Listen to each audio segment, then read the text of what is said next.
हरे कृष्ण कृष्ण कृष्ण हरे हरे, हरे राम राम राम हरे हरे। हरे कृष्ण कृष्ण कृष्ण हरे हरे, हरे राम राम राम हरे। उसने क्या खोल दिया पता नहीं यार।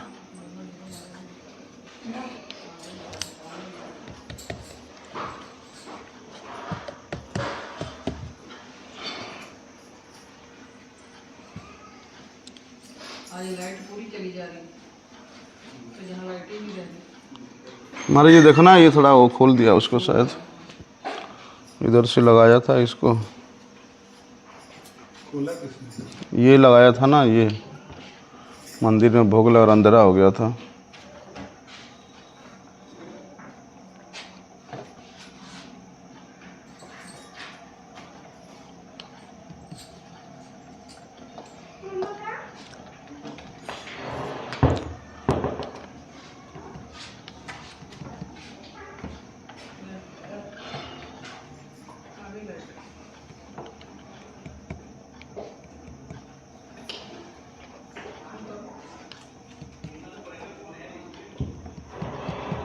हरे कृष्ण, हरि बोल, हरि बोल, हरे कृष्ण।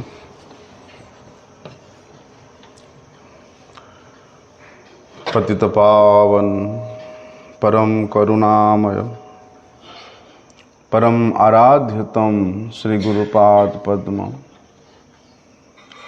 नित्य लीला प्रविष्टम विष्णुपाद परमहंस परिव्राजकाचार्य अष्टोत्तर शत श्री श्रीमद् शिल भक्ति वल्लभ तीर्थ गोस्वामी गुरु महाराज जी के श्री अभय चरणारविंद में साष्टांग दंडवत प्रणाम करते हुए उनकी हेतु की कृपा प्रार्थना करता हूँ। परम आराध्यतम शिक्षा गुरुपाद पद्म नित्य लीला प्रविष्टम विष्णुपाद परमहंस परिव्राजकाचार्य अष्टोत्तर शत श्री श्रीमद् शिल भक्ति विज्ञान भारती गोस्वामी महाराज जी एवं नित्य लीला प्रविष्ट विष्णुपाद परमहंस श्री श्रीमद् शिल भक्ति भूषण भागवत गोस्वामी महाराज जी के श्रीपाद पद्म में साष्टांग दंडवत प्रणाम करते हुए उनकी हेतु की कृपा प्रार्थना करता हूँ। आज विशेष तिथि है। हमारे श्री चैतन्य गौड़िया मठ के प्राक्तन आचार्य नित्य लीला प्रविष्टम विष्णुपाद परमहंस श्री श्रीमद् शिल भक्ति भूषण भागवत गोस्वामी महाराज जी का 99तम शुभ आविर्भाव तिथि पूजा महामहोत्सव है। हमारे श्री चैतन्य गौड़िया मठ के जितने शाखाएं हैं उन सभी शाखाओं में और विशेष रूप से महाराज जी के जो आश्रित गृहस्थ भक्तगण है, वे सभी वैष्णवगण अपने घर में बड़े ही धूमधाम से, बड़े ही हर्षोल्लास से श्रील महाराज जी के तिथि का उद्यापन किया है। क्योंकि जिस प्रकार से भगवान के आविर्भाव तिथि परम पवित्र होती है, परम महत्वपूर्ण होता है, उसी प्रकार उनके निजजन वैष्णव जनों श्री गुरुजनों के आविर्भाव तिथि भी या तिरुभाव तिथि भी विशेष महत्वपूर्ण होता है। बहुत से वैष्णवों ने श्रील महाराज जी का दर्शन भी किया, श्रील महाराज जी का संग प्राप्त किया और सभी ने प्राय श्रील महाराज जी के हृदगत भाव को, उनके गुरुदेव के प्रति जो निष्ठा भाव है और विशेष रूप से धाम के प्रति सेवा में उनका जो निष्ठा है, महाराज जी से अनुप्राणित होकर के उनके अनुयायी जनों ने, चैतन्य गौड़िया मठ के वैष्णव जनों ने महाराज जी के उस भाव को अपने हृदय में ग्रहण किया। जिस प्रकार से श्रील महाराज जी का संपूर्ण आध्यात्मिक जीवन रहा, कि किस प्रकार से उन्होंने 13 साल के उम्र में मठ में आ गए थे और इतनी छोटी सी उम्र में ही उन्होंने अपने गुरुपाद पद्म के चरणों का आश्रय लेकर के उनके गुरुदेव अर्थात हमारे परम गुरुदेव के आदेश के अनुसार उन्होंने मठ के सेवा के लिए परिपूर्ण रूप से समर्पित हो गए। वास्तव में वो एक ज्वलंत उदाहरण है। इतना अधिक वयस, इतना अधिक लंबे समय तक अपने गुरुपाद पद्म के अनुगत्य में रह करके एक शुद्ध परम पवित्र ब्रह्मचर्य जीवन पालन करते हुए संन्यास जीवन के संपूर्ण निष्ठा को अपने हृदय में धारण करते हुए और भजन का सर्वश्रेष्ठ आदर्श प्रदर्शन करते हुए उन्होंने जो आचरण किया है, वास्तव में वो सब हम लोगों के लिए स्मरण करने, ना केवल स्मरण करना, नित्य स्मरण करके अपने हृदय में धारण करने के लिए ही उनका आचरण है। क्योंकि श्रील महाराज जी का नाम के प्रति, धाम के प्रति, श्री विग्रह के प्रति और तुलसी देवी के प्रति और गंगा देवी के प्रति अटूट श्रद्धा, अटूट विश्वास ये दर्शाता है कि श्रील महाराज जी किस प्रकार से इन भगवत तदीय वस्तुओं में निष्ठित होकर के अपने गुरु जी के आदर्श को प्रदर्शन किया। मैं तो बड़ा दुर्भाग्यपूर्ण मेरा जीवन रहा कि किसी विशेष श्रेष्ठ गुरुवर्गों का, जो कि ब्रज से बाहर अन्य मठों में नियुक्त थे, उनका मैं संग नहीं कर पाया विशेष रूप से। क्योंकि जब से मठवास हुआ, 1 साल बाद दीक्षा होने के उपरांत श्री गुरुदेव भगवान के श्री मंदिर में श्री विग्रह सेवा में नियुक्त किया। इसलिए इस मठ का फंक्शन में, उस मठ के फंक्शन में, यहाँ के परिक्रमा में, वहाँ के परिक्रमा में इस प्रकार जाना बहुत कम हुआ। लेकिन एक सौभाग्य रहा कि 2007 में परम पूज्य श्रील महाराज जी के साथ देहरादून से 4 धाम यात्रा करने का सौभाग्य प्राप्त हुआ था।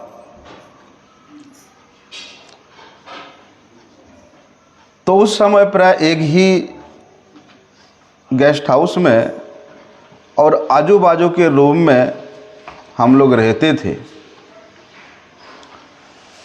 तो वहाँ श्रील महाराज जी का आचरण मैंने देखा और उन्हीं आचरणों को अपने जीवन में उतारने के लिए मैं प्रयास किया और प्रयास कर भी रहा हूँ।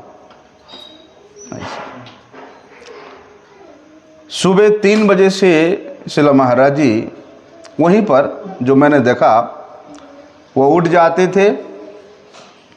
स्नान इत्यादि नित्य कर्म करने के उपरांत श्रील महाराज जी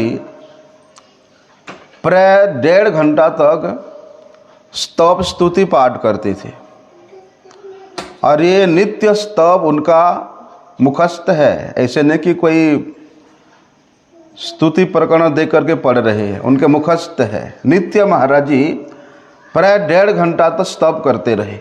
मैं सोचता था कि महाराज जी इतने उच्चे कोटि के महात्मा, फिर भी एक सेवक, एक साधक के मापी उनका साधना है। और प्राय मैंने अपने जीवन में जितने भी हमारे गुरु वर्गों का संग किया है, उसी अंतराल में मैंने दर्शन किया है कि श्रील परम गुरुदेव के जितने भी शिष्य हुए, उनका यही नियम था कि मंगल आरती से पहले नित्य कर्म समाप्त तो हो तो जाता ही है, उससे पहले 1-1.5 घंटा इन सब का स्तव स्तुतियां होता था। मंगल आरती में नाट्य मंदिर में आकर के प्राय मंदिर खोलने से आधा घंटा 40 मिनट पहले वहीं पर ठाकुर जी के सम्मुख खड़े खड़े नाट्य मंदिर में ठाकुर जी के प्रति स्तव स्तुति करते थे। तो वहाँ पर मैंने पूज्य महाराज जी को देखा चारधाम में कि वे किस प्रकार से उनके अनुगत्य में गए हुए प्राय सभी भक्तों को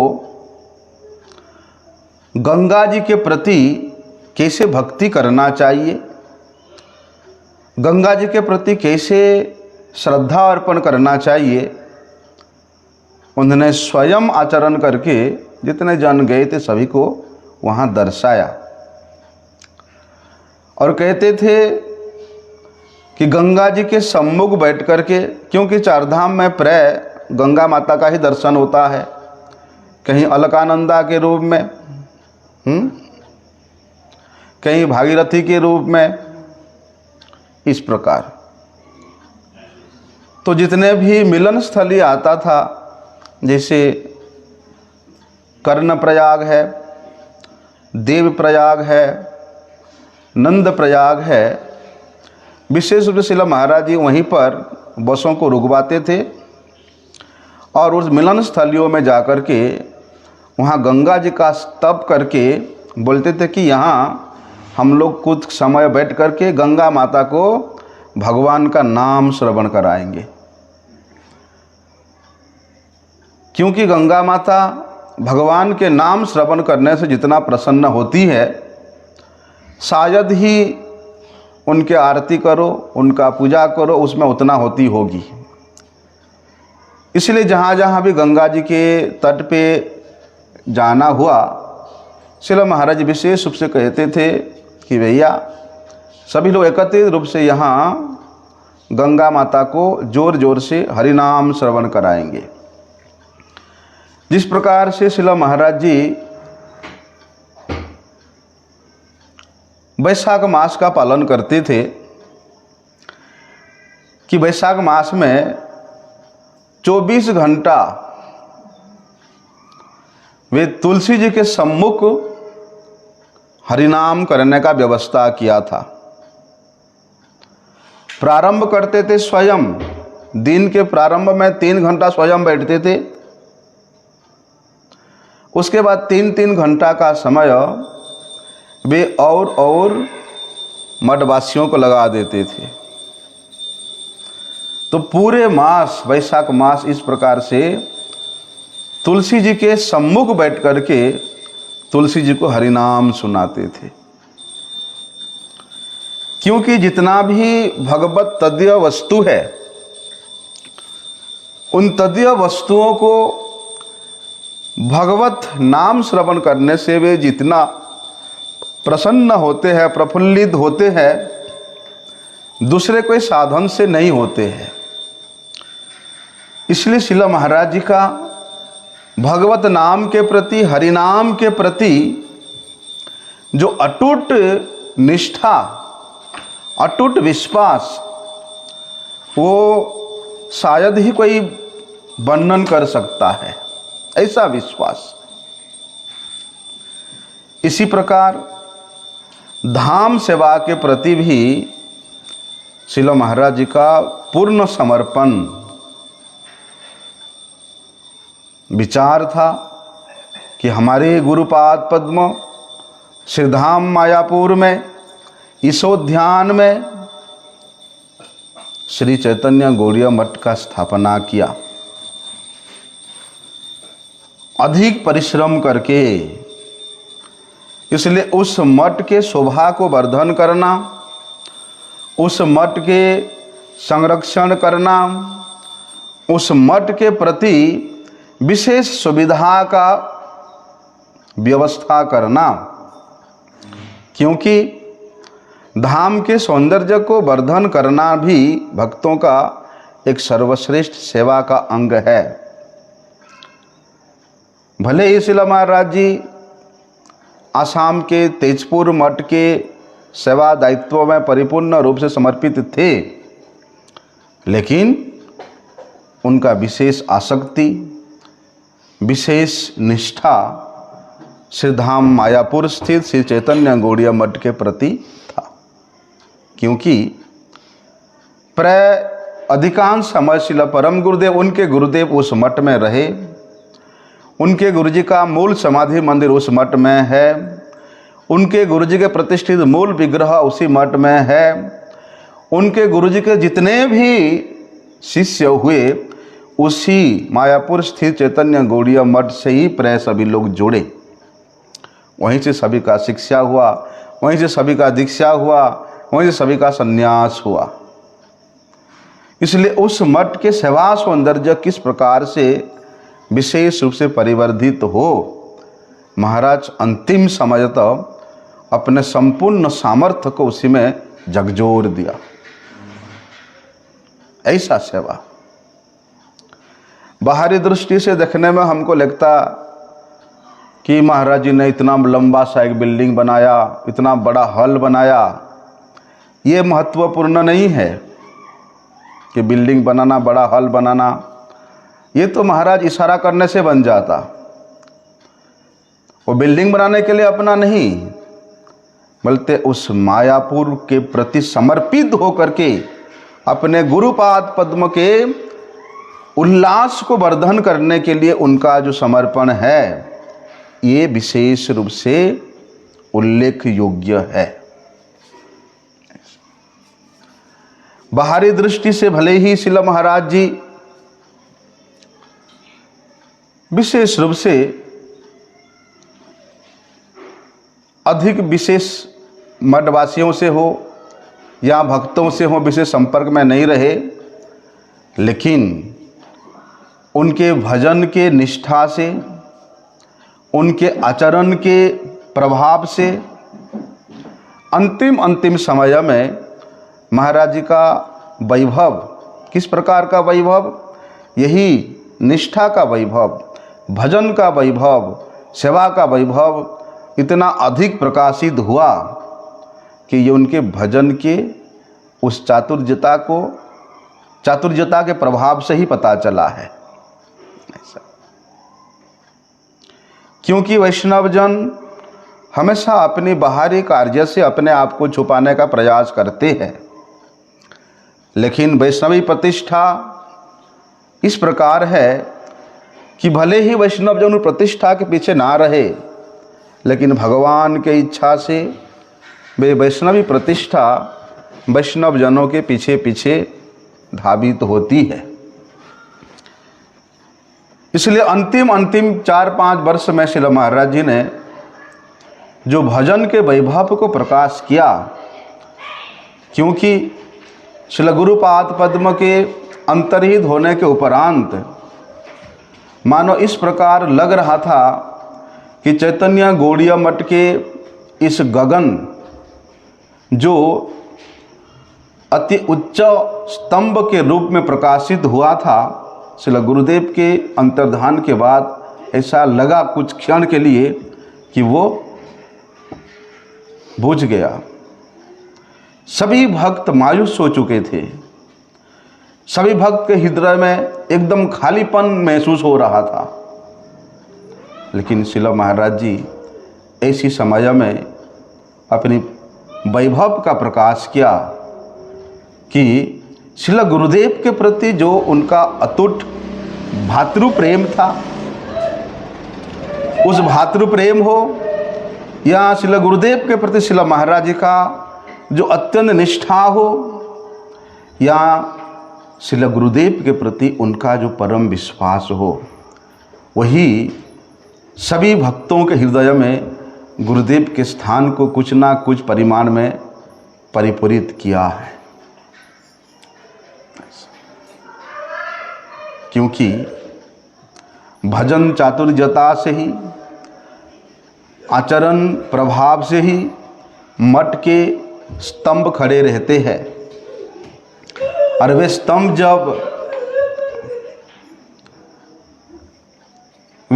जब विहीन हो जाता है, फिर उस भजन साम्राज्य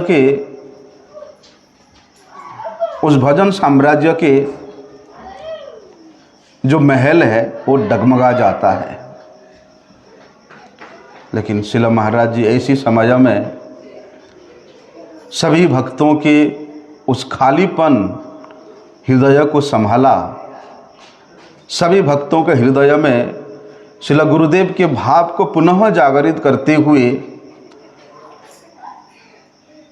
उनमें पुनः वही उत्साह, वही निष्ठा, वही सेवा भाव प्रदान किया जो वास्तव में विशेष महत्वपूर्ण है। शिला गुरुदेव के प्रति परम पूज्य शिला महाराज जी का ऐसा भाव शायद ही किसी गुरु भाई में देखने को मिले। उन्होंने संपूर्ण जीवन शिला गुरुदेव के छाया के रूप में रहा। प्रत्येक परिस्थिति में उन्होंने शिला गुरुदेव के साथ दिया।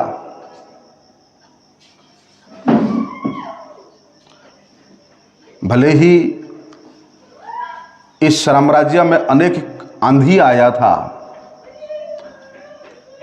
लेकिन उन आंधियों में भी शिला महाराज जी ने हमारे गुरुजी का साथ कभी नहीं छोड़ा। प्रत्युत शिला गुरुदेव को और उत्साहित करते रहे, शिला गुरुदेव को और बल प्रदान करते रहे।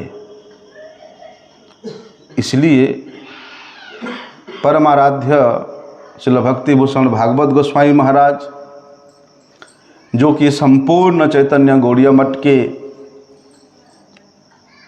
पहले शिक्षा गुरु रहे, फिर आचार्य के रूप में, गुरु के रूप में उन्होंने इस कार्य को स्वीकारा, जिसके फलस्वरूप आज ये वैभव चैतन्य गौड़ीय मठ में प्रकाशित हुआ है। लेकिन बड़ा ही दुर्भाग्य की बात है, महाराज जी इस पद पे आसीन हुए बहुत ही कम समय तक रहे, क्योंकि उस काल ही ऐसा था, उस समय ही ऐसा था, जो नहीं चाहते हुए भी लोगों को उसके गोद में जाना ही पड़ता था। ऐसा समय था वो 2019 से लेकर 2020, 21 और 22, 3 साल। लेकिन महाराज जी का जो अप्रकट है इसी कारण से हुआ, मैं उसको कभी स्वीकार नहीं करता हूँ। क्योंकि वैष्णवजन किसी व्याधि के द्वारा जर्जरित होकर के, किसी कोरोना के द्वारा जर्जरित होकर के, या किसी मानसिक कष्ट के द्वारा जर्जरित होकर के वे शरीर नहीं त्यागते। उनका आना भी भगवद इच्छा से होता है और उनका यहाँ से जाना भी भगवद इच्छा से होता है। भगवान के इच्छा को ही वे सर्वोपरि मानते हैं। इसलिए हम लोगों का दुर्भाग्य है कि जब महाराज जी के इस भजन का वैभव बढ़ने लगा था हम लोगों के हृदय में, उनके लिए नहीं, वे तो परिपूर्ण थे भजन में, वे तो भगवान के सबसे अत्यंत प्रिय थे, लेकिन उनके उन भजन के प्रभाव जब चैतन्य गौड़ीय मठाश्रित भक्तों के हृदय में अपना प्रभाव विस्तार करना प्रारंभ किया था, ऐसी एक झलक दिखा करके शिला महाराज जी बहुत जल्दी हम लोगों के आंखों से ओझल हो गए। लेकिन क्या करें, बड़े दुर्भाग्य है, ऐसे एक श्रेष्ठ महात्मा, ऐसे एक भजन प्रवीण महात्मा, ऐसे एक गुरुनिष्ठ महात्मा, ऐसे एक गुरु भाई प्रेम प्रीत युक्त महात्मा, ऐसे शिष्य वात्सल्य महात्मा, ऐसे धामनिष्ठ महात्मा हम लोगों के जीवन में आए और बहुत जल्दी चले गए। जल्दी गए नहीं, वो बहुत साल रहे। इतना अधिक वर्ष तक उन्होंने मठवास किया। शायद उतना लंबा मठवास चैतन्य गौड़ीय मठ में शायद उनका ही है। इतना लंबा मठवास किया उन्होंने, 13 वर्ष की आयु से लेकर 94 तक, 94 आयु तक उन्होंने मठवास किया। ऐसा एक बार, और तभी से ही श्रील परम गुरुदेव ने उनको आसाम स्थित तेजपुर मठ का दायित्व दिया था। श्रील परम गुरुदेव प्राय जहाँ पर भी विशेष रूप से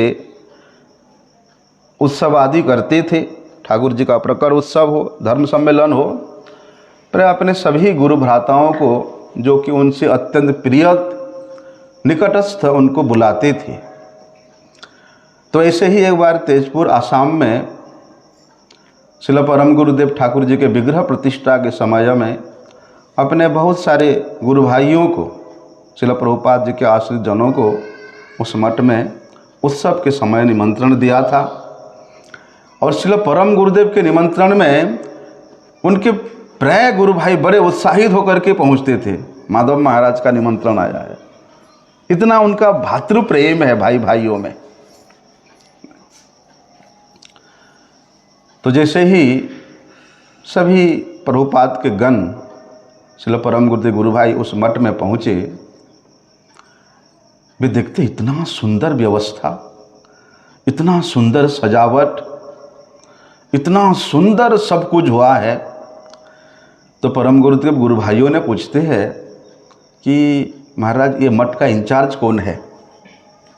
तो श्रील परम गुरुदेव कहते हैं ठीक है, मैं उसको बुलाता हूँ, आप लोग सामने से देख लेना, क्यों नाम से तो पता नहीं चलेगा आप लोगों को। तो महाराज जी ने किसी सेवक को बोला कि जाओ उसको बुला के लाओ। तो महाराज जी आए, छोटे से बच्चे, 13 साल का बच्चा, हाफ पैंट पहने हुए हैं और पूरे शरीर में धूल लगा हुआ है। उनको देख करके बोलती है ये इंचार्ज है। बोलते हाँ, यही मेरा प्यारा, क्या नाम था?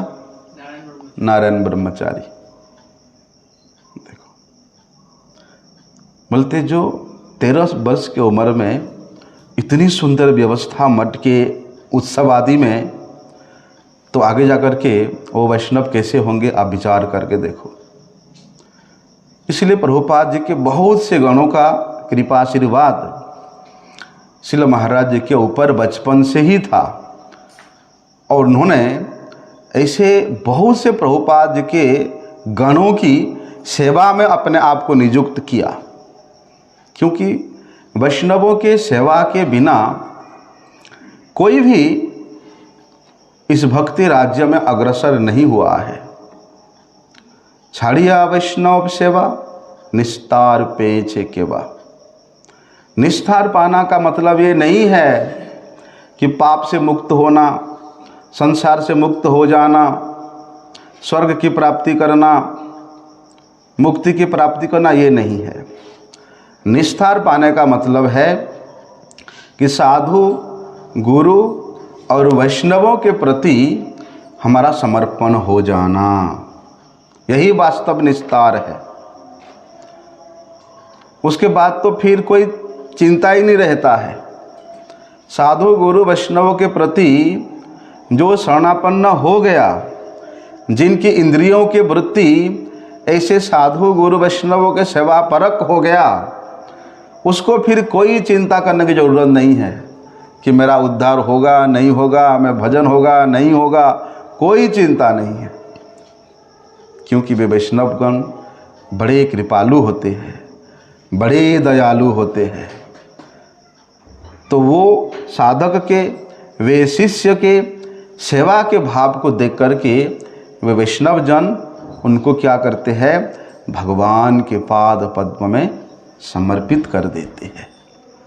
जिस प्रकार से जो दीक्षा विहीन व्यक्ति है, उसके हाथ से यदि हम भगवान को कुछ अर्पण करते हैं तो कहते हैं वो भगवान को शूल के मापी चुकता है। भाव राज्य की बात अलग है, जहाँ विधि की बात है, दीक्षा विहीन व्यक्ति के द्वारा अर्पित वस्तु भगवान कभी स्वीकार नहीं करते। उसी प्रकार अवैष्णव के द्वारा अर्पित व्यक्ति भगवान कभी ग्रहण नहीं करते। उसी प्रकार वैष्णव जन साधक को, शिष्य को गले में तुलसी माला, तुलसी अर्पण करके जब उसको भगवान के पाद पद्म में समर्पित करते हैं तो भगवान उस जीव को सहर्ष स्वीकार करते हैं।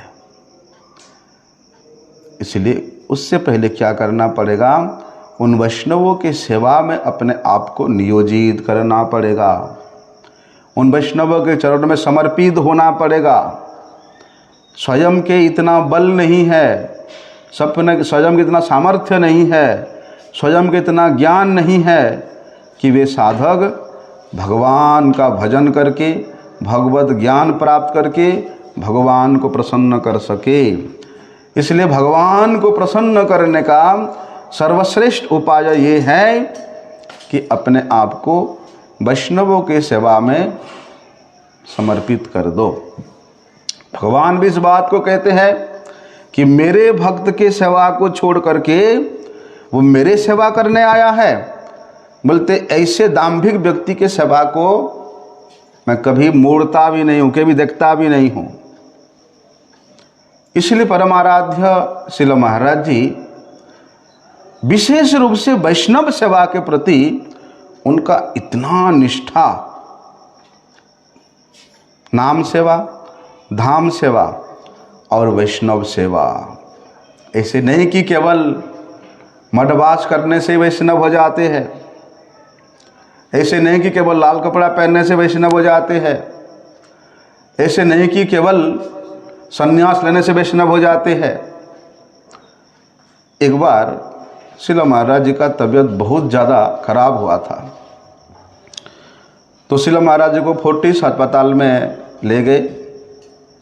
डॉक्टर बोला कि भैया आपका ऑपरेशन करना पड़ेगा और आपके बॉडी का कोई एक पार्ट है चेंज करना पड़ेगा। श्रील महाराज जी कहते हैं कि मुझे यहाँ से ले चलो, मठ में ले चलो। मठ में लेने के बाद श्रील महाराज जी कहते हैं यहाँ पर एक वैष्णव सेवा का आयोजन करो। कहाँ पर? तेजपुर मठ में। तो दूसरे सेवक लोग कहते हैं महाराज जी वैष्णव जन तो मायापुर में करने से मिलेंगे या वृंदावन में करने से मिलेंगे या जगन्नाथपुरी में करने से मिलेंगे, यहाँ तो सब गृहस्थ भक्त लग है, मठ में हम दो चार जो मठवासी रहते वही है। तो श्रील महाराज जी कहते हैं कि श्री चैतन्य गौड़ीय मठ में आश्रित जितने भी भक्तजन हैं, भले ही वे पूज्यपाद तीर्थ महाराज जी के हो, परमाराध्य मेरे गुरुदेव के शिष्य हो, वे सभी के सभी वैष्णव हैं। इसलिए उन सभी भक्तों को, उन सभी गृहस्थों को निमंत्रण दो। देखो कैसा दृष्टि महाराज जी का, कि जो भी चैतन्य गौड़ीय मठ से आश्रित हुआ वो वैष्णव है, उनमें वैष्णवता का कमी नहीं है, क्योंकि वे श्रील परम गुरुदेव के आश्रित है, वे श्रील गुरु महाराज के आश्रित है। कैसा दृष्टि उनका। क्योंकि हम यहाँ वैष्णव सेवा देगा तो हमारा सब ठीक हो जाएगा। ऐसा वैष्णव सेवा के प्रति श्रील महाराज जी का विशेष निष्ठा।